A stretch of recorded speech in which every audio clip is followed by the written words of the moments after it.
What's up, guys? Welcome to Archer Amplified. I'm Archer. I'll be here every Monday talking to you about my job as a full-time musician and all the hurdles that come along with that. You'll hear about shows, songwriting, and everything that goes on behind the curtain.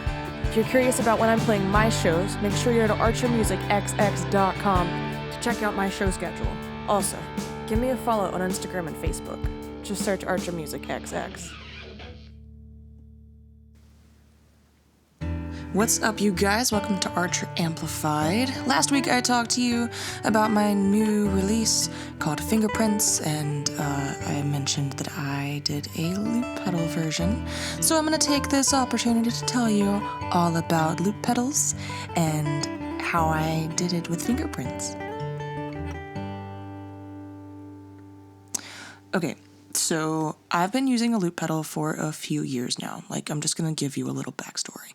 So I started using a loop pedal after the lead guitarist in Huckleberry Blue gave me one to try out. It was a single ditto looper, and you had to double tap the button with your foot to make it stop. So it was difficult to make it stop on time, whatever. It was fine. It was mostly just for you're recording some rhythm and you're just going to do some lead stuff over it. I guess it was really for one layer, but you could do multiple layers up to 7 minutes long. Yeah. So I just decided that, I'm going to start playing with this, and I figured out it was really hard. It was really hard. I think I ended up working on it for about 6 hours that day. Not intentionally, just because I was having fun with it and learning how to use it and understanding what timing was with feet. I'm not a drummer, okay? Kick drums, I cannot keep time with two hands and both feet. I can't do it. So it took a lot of practice. So eventually I got it, and I'm like, okay, let's try to use it in a show. It's a different story. So when I'm playing a show and I'm adding something new, like a loop pedal or even a new song, I get this massive rush of adrenaline and nervousness, and I'd end up playing the song much faster than what it's supposed to be played as. So, it was not long after I had first started using my loop pedal, the Ditto one, and I was playing in Apex, North Carolina, and I was playing Here by Alessia Cara, and I was really excited about it, and then I'd set it too quickly. Well, if you set something on a loop pedal too quickly, you cannot stop it and go back and change it unless you just restart absolutely everything. So I just kept playing it, and it was so fast, and my parents were there, and they knew that I had done it too quickly because I kept looking at them like, oh my gosh, I'm dying. And by the time that song was over, I'm like, yep, never using that again, never using a loop pedal again. So yeah, I put that down for a year. My confidence level with a loop pedal was just completely destroyed with one song. Yeah, never did that again. Well, thought I wouldn't do that again, but I decided that I needed some new dynamic in my shows because I'm like, you know what? I can do better than what I'm doing. What can I add? So I'm like, you know what? Let's try the loop pedal again. So I practiced it again, and all of a sudden I'm like, whoa, okay, this makes sense now. I don't know, for some reason, when I start something, it doesn't make sense. If I put it down, I don't usually put things down for a year, but if I put it down and I come back to it, it's oh, I get it now.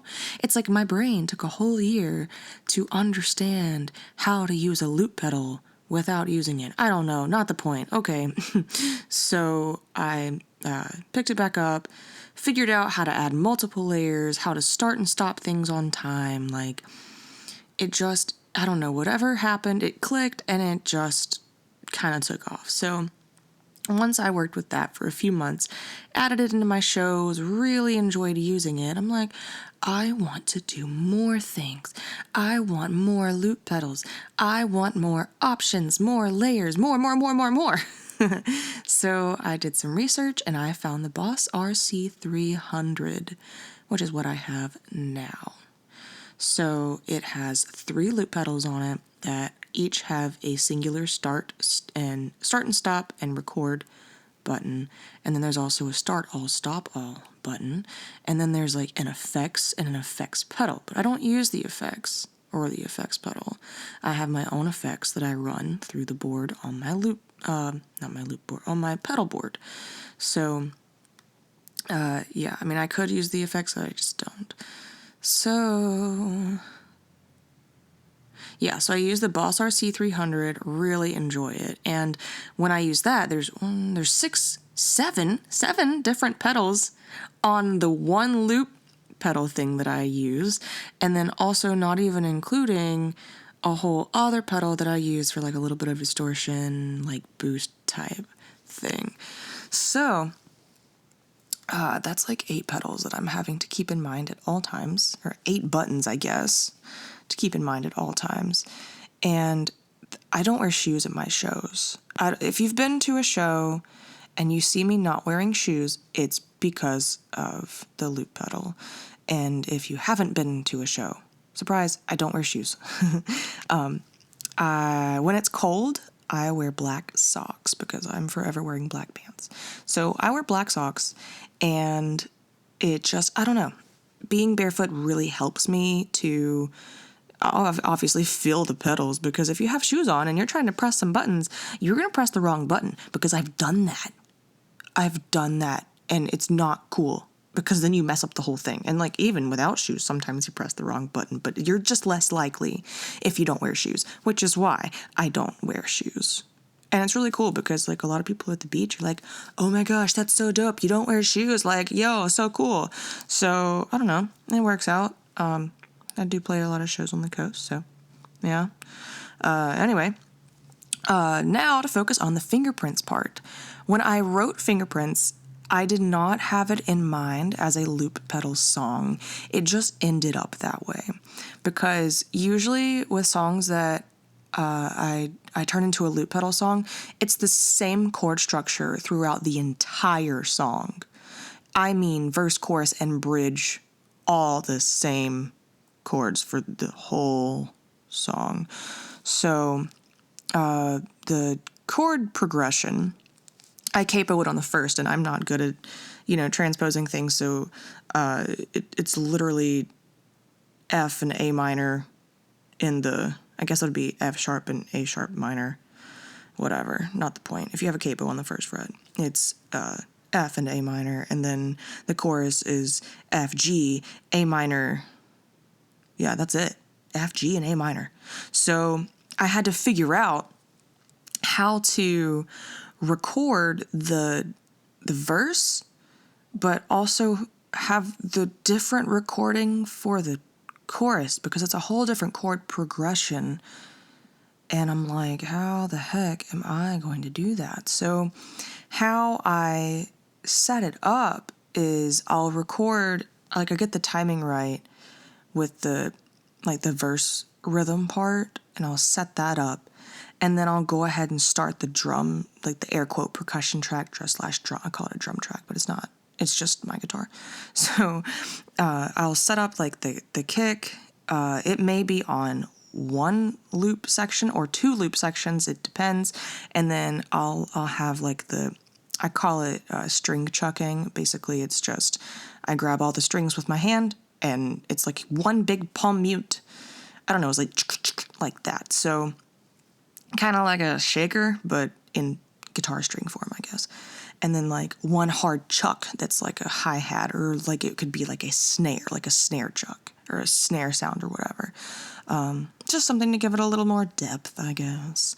And then that's how I do that. And then with this one, on the same track as the shaker chuckas and the snare chuck, I'll record the chorus part of the rhythm. So I stop, like while the drum thing is going, I'll stop the first rhythm part, the verse rhythm, and then start recording the chorus rhythm, Like I play through the chorus rhythm one time and then I start recording it. And so the only time that chorus rhythm is being played is during the chorus. Every other time it's not being played. So I had this idea. I'm like, well, you know what? I'm just going to play the verse parts on my guitar, record it for the sake of getting the timing right, and then just play it for the rest of the time, if that makes sense. So I'll record the verse rhythm, and then I just I literally erase the verse rhythm after I get the chorus part done. Surprise. So that's kind of how, I don't know if that makes sense at all, but that's how I set it up. And that's what you'll hear whenever you go listen to the Fingerprints loop pedal version. You'll hear me set it up with the verse rhythm, and then you'll hear the verse rhythm stop, and then I will start recording for the rest of it. So, all right, how did I record it to get it online? So, with Logic, because that's what I use. Jokes aside, though, for real, like I had my stuff set up downstairs because I was doing shows like online with sessions, so I had all my sound stuff set up, so my loop pedal and whatever. It takes a lot to get well, not a lot, but it takes enough to get everything set up. So I had everything already set up because I'd been playing air quote like shows or whatever online, and I just plugged it into my interface and went into Logic. Most of the reverb that's in there was already from my reverb pedals. In hindsight, I probably should turn the reverb down, but it's out now and it's okay. So, because that was at like what the reverb was set at for shows, because it's a whole different area, it's a whole different kind of sound. Like the sound is coming out of my speakers, not like going into my computer, if that makes sense. So I just set it up on the loop thing, and then I just pressed record and recorded the guitar thing. Actually, I had to do it a few times. I had to record the loop pedal thing a few times, because if you don't get it right on the first take with a loop thing, like with a looper, no. So if I messed up, like if I started thinking too hard, I had to stop and just completely start over. And I'm like, dang it. So I think I did it like with 5 takes. And then I chose a different day to record vocals, and I just recorded vocals separately. I have like a little studio area where I'll go record my vocals, and then I edited everything in Logic and all that stuff. So that's kind of how that worked. If you're trying to, get into looping, keep in mind that you do need to sit down with it and take some time and practice and watch other people and listen to other people loop, and just take some time to sit with it. It's really hard. I must say, it is really hard, but I do think that my background in marching band helped me with that, because we had to walk in time with everybody else and keep time. So the keeping time part is the hardest part, in my opinion. I've had people ask me like, oh, how do you remember when to press the buttons? Okay, I don't know. I do not know. I don't know how I remember to press the buttons, and then also remember how to play the song, and then also sing it. I don't know how I do that. I guess I just practice, but my brain also just is wired that way. So yeah, that's how I use my loop pedal, and it's really fun. So like I said, if you're trying to get into looping, just sit down with it, take some time with it, practice with it, mess up with it. Like, that's the most important thing, because you learn from messing up. If you don't mess up, you don't learn anything. It's like falling down. You just got to get back up. Okay, fun fact of the day. I am currently in North Carolina and also recording this episode in my bedroom that I grew up in. So that means I'm playing shows. All right, this Thursday, I'm just going to tell y'all everything I got this week. This Thursday, I'll be at Tavern on the Green at 7 p.m. That's in Raleigh. Friday, April 2nd, I will be at Railwalk Brewery and Eatery in Salisbury at 7 p.m. And then on Saturday, April 3rd, I will be at Wine Cellar at 7:30 p.m. and that is in Southern Pines. So all my local people, come see me, because I want to see you. And, wear your mask, because that's the safe thing to do. Okay. Thank you guys so much for hanging out with me for this podcast and listening to me tell you all about looping and fingerprints Fingerprints. Y'all make sure to go add Fingerprints. Make sure to go add my other song Colors. Just go follow me on the Facebook. Just look up Archer Music XX. Thanks for listening.